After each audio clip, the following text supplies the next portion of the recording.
This module is all about public speaking. It covers the motivation behind getting in front of a crowd and giving talks, as well as tips and tricks for writing, preparing, and presenting talks. By the end of this module, you will hopefully be convinced that public speaking is for you, understand what makes a compelling talk, understand how to craft a proposal and submit it to a conference or an event, and finally be ready to get on the stage. Getting in front of a room full of people can be a daunting task, but public speaking is one of the most effective ways of conveying information and sharing knowledge. Public speaking is also a very effective way to inspire action in others. We've all heard great speeches or seen great speakers that have made us want to get up and do something. And public speaking penetrates all aspects of our lives. It's not just speaking on a stage in front of people. It's also speaking in a team meeting. It's also standing in front and presenting work to your boss or your colleagues. So becoming good at public speaking will help you in many aspects of your life.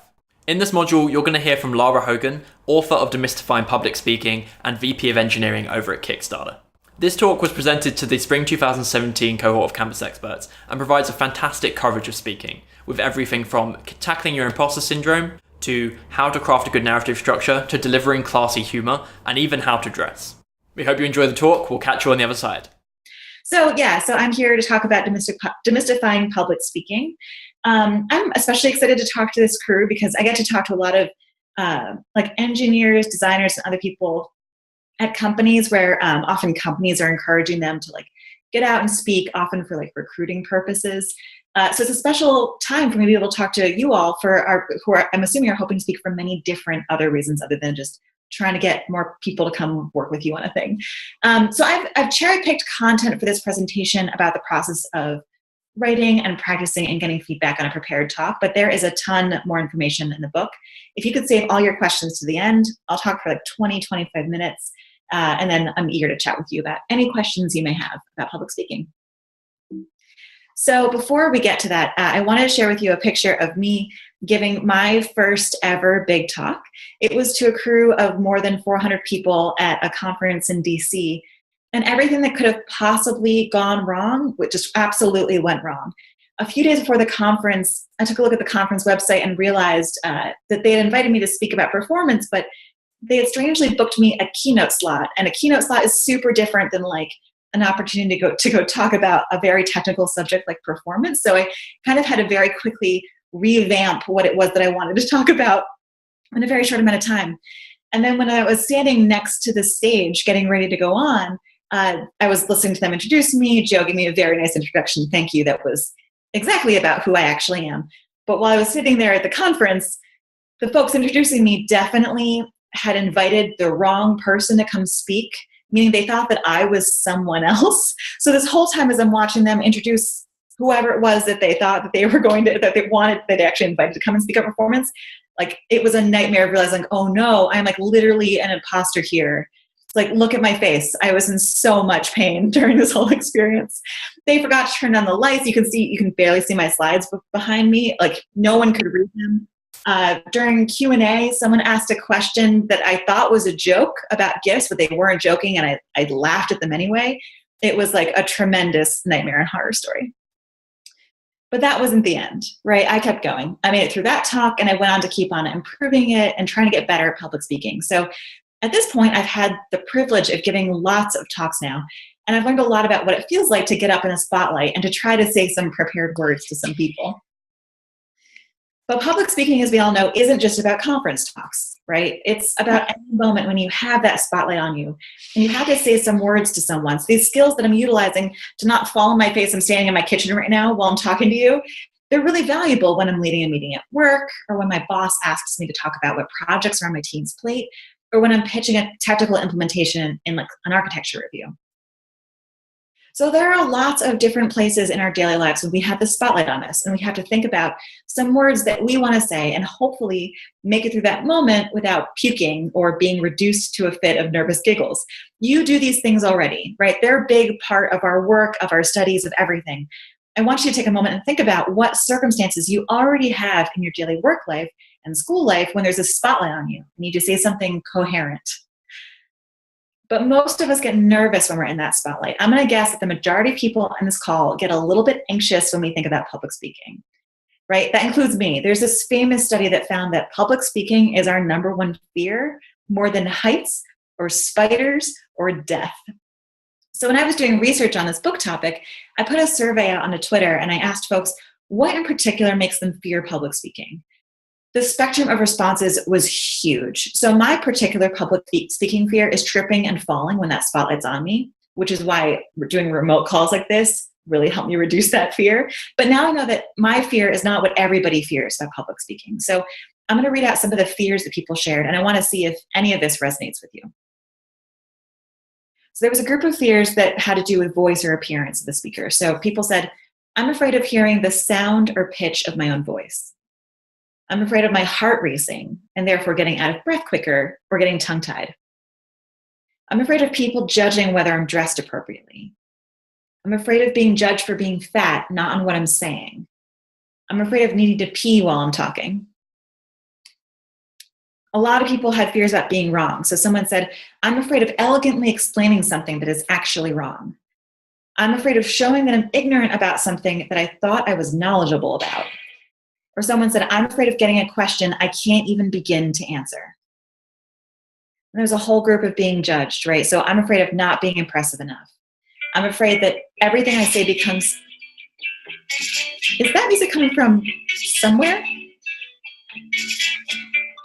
Is it me? I don't know. I think everyone's muted. I think it is you. It really... How could that be... This is terrifying. Is there an ad somewhere in your browser, maybe? There's no browser windows open. I'm going to quit everything entirely. Hold on. Oh, strange. That must have been a crazy hidden browser window. Oh, my goodness. So speaking of nightmares happening, imagine your whole speakers are connected to the audio system at a huge conference. Okay, back. So people said, I'm afraid of not being impressive enough. I'm afraid that everything I say becomes so messy that anyone can refute it. I'm afraid that no one learns anything and the people I'm talking to are starkly aware of it. Someone said, I'm afraid of being exposed for the fraud I have always felt like. Whew.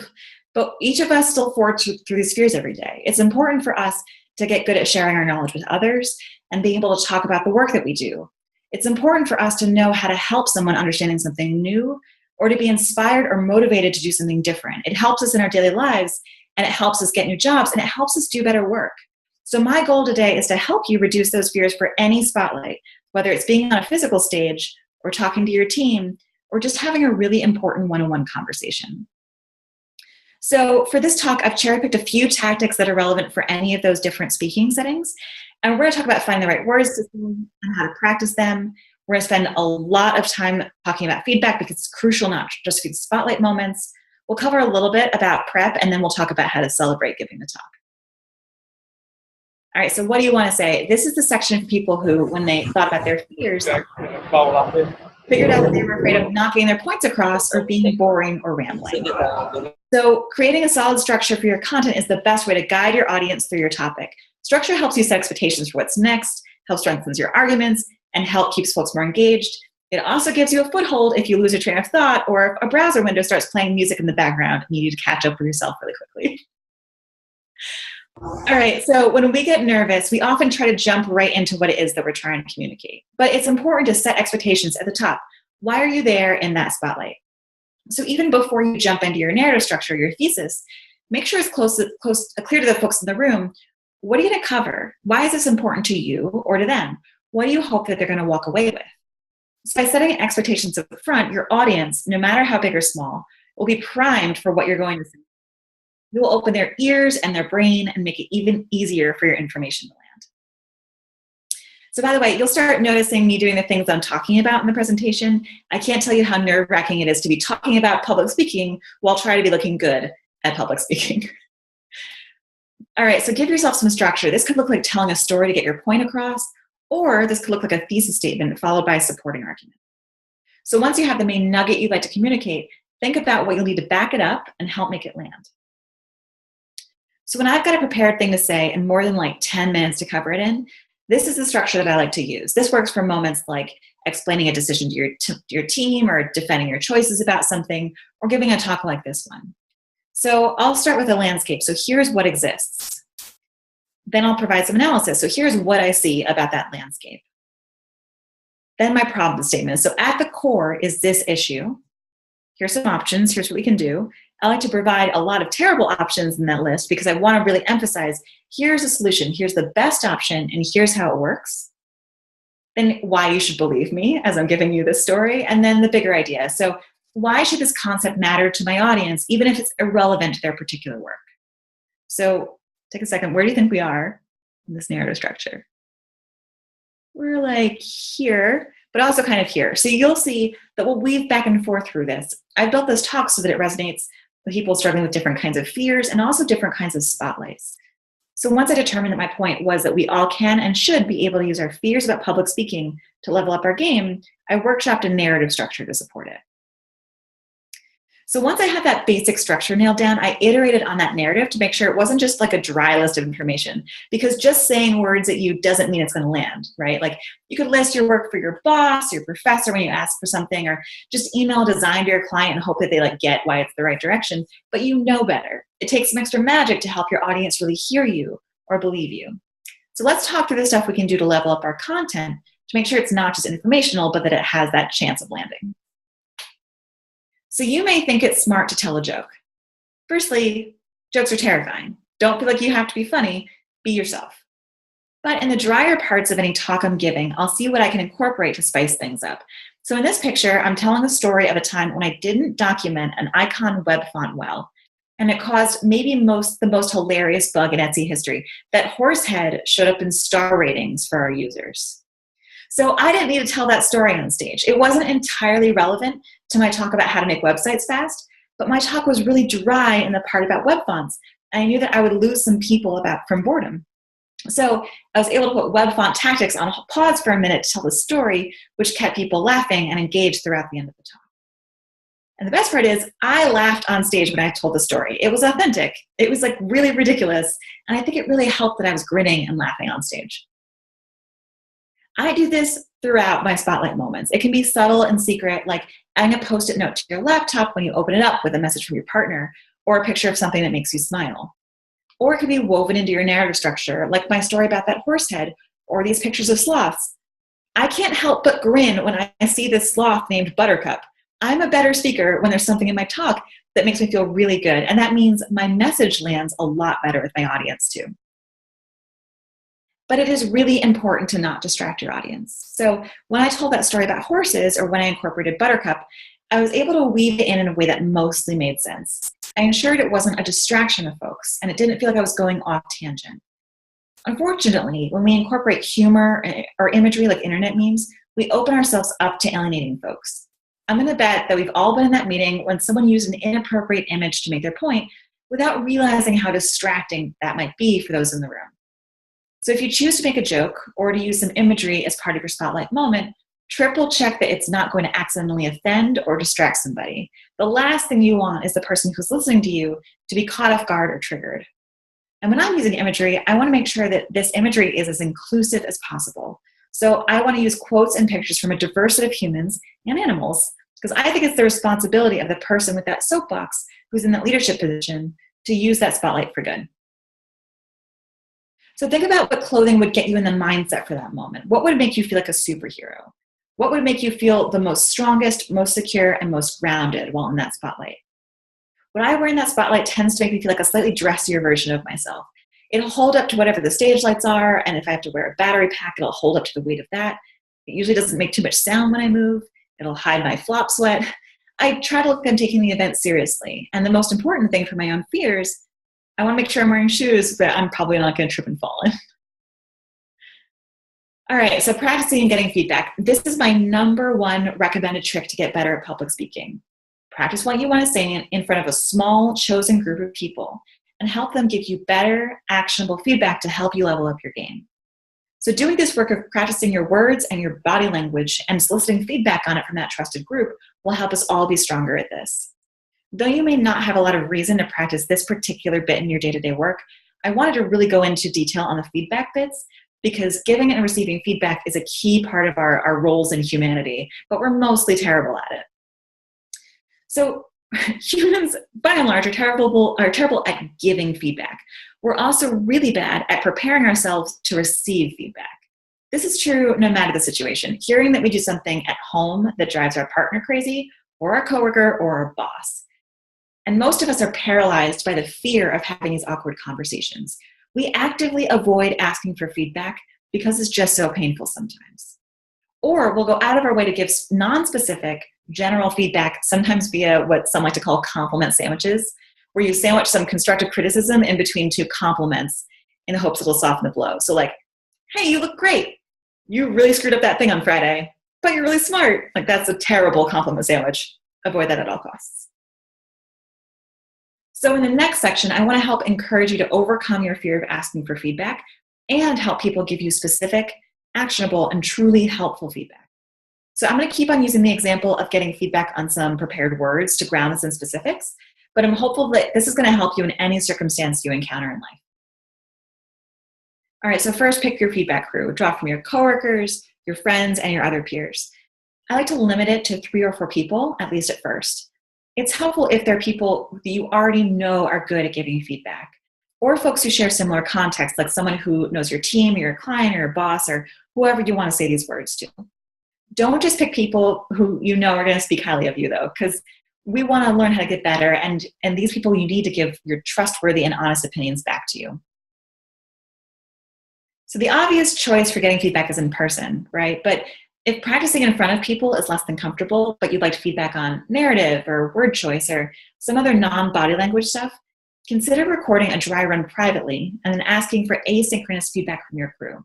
So my coworker practices alone, records his talk on his computer, and then sends it to others to get their thoughts via email. So this lets him dedicate time and focus to each separate activity, practicing and then receiving feedback. And it gives him the mental space to shift gears in between. But if you choose to practice your words in person, this is your chance to gather nonverbal feedback and practice reading the room. So this is a photo of 2 audience members during one of my conference talks. I hope that you all feel as engaged right now as they look in this picture. So as you're practicing with others, watch how people respond. Do they laugh? Do they lean towards you and look focused? Are they nodding? Or do they look kind of confused or distracted? By tracking this kind of feedback, you'll develop a sense about which parts of what you're saying are more engaging, or move too quickly, or should be further workshopped. The first time I actually gave this talk in my office with my feedback crew, one of my coworkers fell asleep, which is really good feedback, right? Like, I was able to know which parts were especially boring I needed to fix. And before I move on, this slide image is really sneaky. I didn't know these guys very well at all when this picture was taken. It was at a Velocity conference some years ago. But that guy on the right is now my partner. So when I'm able to see his face on my screen, I'm like, oh, I smile and I'm a better presenter for it. So it can be nerve-wracking to request feedback, let alone on something as personal and anxiety-inducing as public speaking. It's key to set expectations for your feedback givers and prepare yourself to absorb their notes. Do the same for your feedback crew. Give them details about the point that you want to make, who your audience will be, and what kind of feedback you're looking for. Here are just a few examples of the kinds of things you can ask your feedback crew to think about as they listen to you practice. By priming their brains ahead of time and cluing them into the kinds of feedback you're looking for, you'll both equip them well to help you and make sure you're ready to hear the kinds of things that they're going to say. So for this prepared talk, I wanted to make sure that the flow of the content made sense and I didn't jump around too much. So when I practiced, I asked my crew to just pay special attention to whether or not I was building the information in a way that flowed. So when you're doing this practice run, don't stop if you fumble your words or make a mistake. Lots of us instinctively restart when we mess up during a run through. We'll fumble our words or something and then stop and then sigh. And I know there's that like little voice inside all of us that wants us to wallow for a minute when we mess up. That voice wants us to just settle into that defeated feeling while practicing. But you can't get stuck there. You've got to push on through. Practice making those mistakes and then recovering from them. Work on reducing that fear of messing up by getting to the end a bunch of times. If you're able to work through a mistake in a practice run, you're going to have confidence you can do so again should it happen once you're in that spotlight. So after the run through, thank your crew and take a moment to shift your brain into feedback receiving mode. Let your crew know how you'd like to receive their thoughts and when. Maybe you're energized from that practice talk and you want to like high five and dive right into the conversation then and there. Or maybe you're a little drained and you're not ready for feedback just yet. It is totally okay to request comments separately and in a different medium.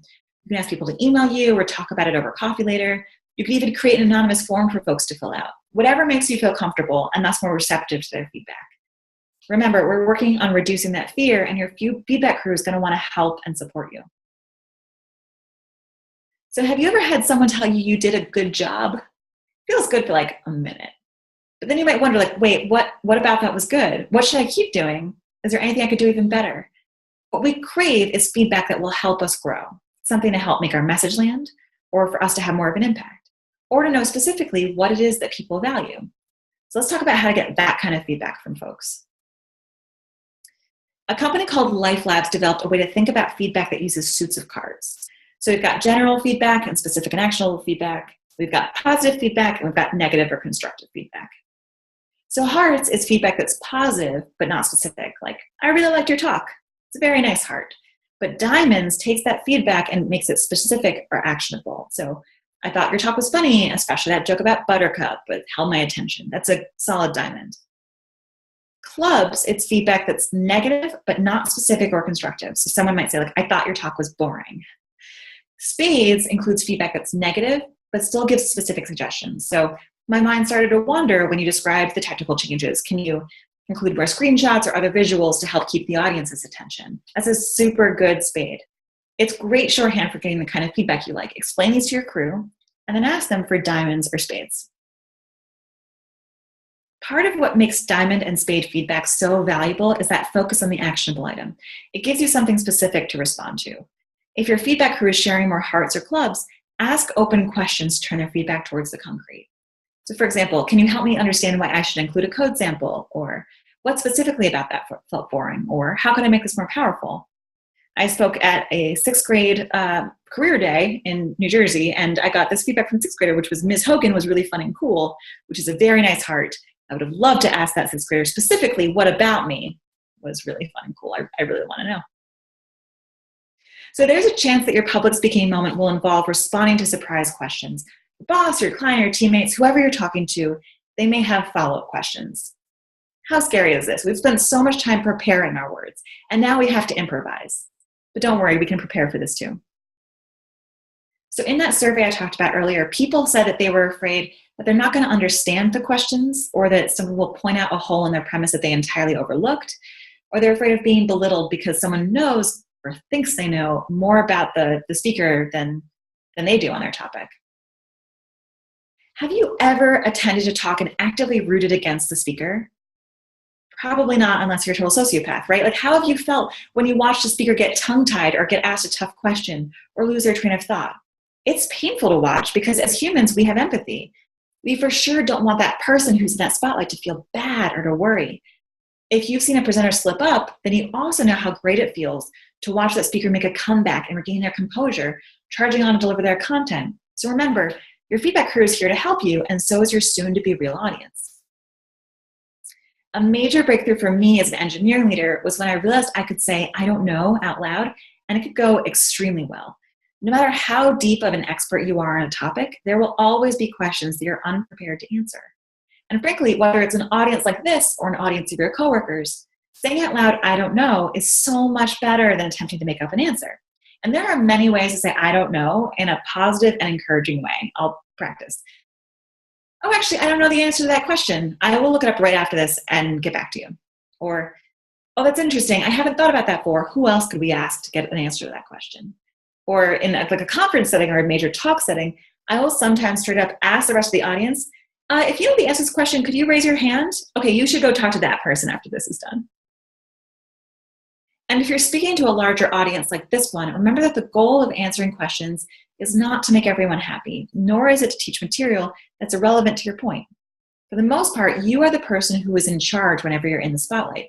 You have a lot of power to reframe questions, to move on from weird questions, and do whatever you can to help the people listening continue to learn. So running a practice Q&A can help you vet your answers and phrasing. It can help you get comfortable saying, I don't know. You can develop strategies and coping mechanisms for those key fears. So ask your feedback crew for some follow-up questions about your topic. And once you feel good on that front, you can level up your prep and ask them to give you tougher questions. Ask your test audience to imagine creative ways that people could misunderstand your point, or go on complete tangents, or give incorrect information, or bring up those typical arguments that go nowhere, like, but isn't X a better language than Y? Maybe they'll say something silly or really aggressive. Getting some practice handling this will help you feel more prepared for more surprises when you're finally in that spotlight. And frankly, this is usually the most fun part for your feedback crew. So after it's all said and done, please be sure to go eat whatever your version of a donut is. So years ago, I found that whenever something awesome happened in my career, maybe I got published or promoted or launched a project, I wouldn't take the time to celebrate that achievement. I'm an achiever by nature, the kind who feels like every day starts at zero. So not deliberately marking these moments left me feeling like I wasn't actually accomplishing anything. Oh, cool, that List Apart article went up, I would think, and then move on with my day. So once I realized that this was happening, I decided to be deliberate about marking achievements by eating one donut. Well, sometimes more than one if it's like a really big deal, but the act of donut eating has actually helped me feel like I'm accomplishing my career goals because it forces me to take a minute with myself and focus on that accomplishment. Because donuts, to me, feel like a celebration. So as I started to share this idea with more people, I found that it resonated with others, especially young career-driven women who are routinely achieving goals and furthering their career, but don't take the time to note their own success.